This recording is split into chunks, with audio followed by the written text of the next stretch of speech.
Alam mo na Lakay, pagsasaayos sa ilang mga lubak na kalsada dyan sa Maynila, sinimulan na. Lubak na kalsada naman, hinarangan ng Chinese lantern sa May Binondo. Ba? Tinapala na daw ng steel plate. Ayan. Oh. Kasi Lakay, parang nagkaroon sila doon ng yung parang DIY na signage para sa mga motorista para iwas aksidente doon sa mga lubak. Oh, yun naman pala. Pero mukhang tinapala na ng steel plate, sabi ni Tina. Kasi mahirap Lakay eh. Naku, steel plate, Pero delikado steel rin plate, yan. mahirap sa gulong yun eh. Oo, Di ba Lakay? pagkabiglaan, di mo Oo, napansin na oo. nakasira ng gulong yan. Oo. Alamin natin ang detalye niya mula kay RH9. Tina Nolasco. Tina.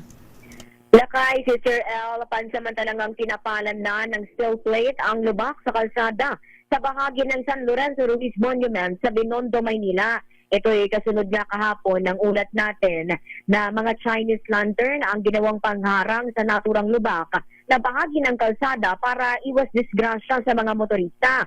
Umaasa naman ang ilang mga motorista na ating nakapanayam na oras na magtuloy-tuloy na ang magandang lagay ng panahon ay pangmatagalang solusyon na ang gagawin sa nasabing mga lubak na daan dahil maraming mga motorsiklo ang naaksidente o naaaksidente sa nasabing kalsada.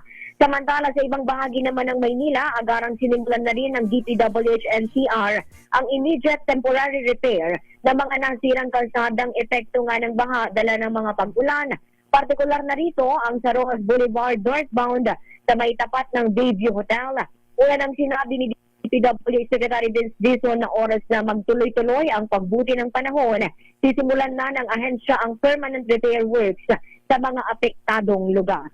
Ito, si Manila Girl RH9, Tina Nolasco para sa DZH. Tina. Lakay. Kumusta ang panahon sa Manila? Ayan, ano ba? Maliwanag? Mainit na ba? Maaraw? Oo. Lakay, si Sir L, kayang-kaya ng magpatuyo ng underwear. Aba. Parang, Tina, natuyo na ba yung iyo? Ayan. side B na raw, side B. Grabe na yung side B Lakay.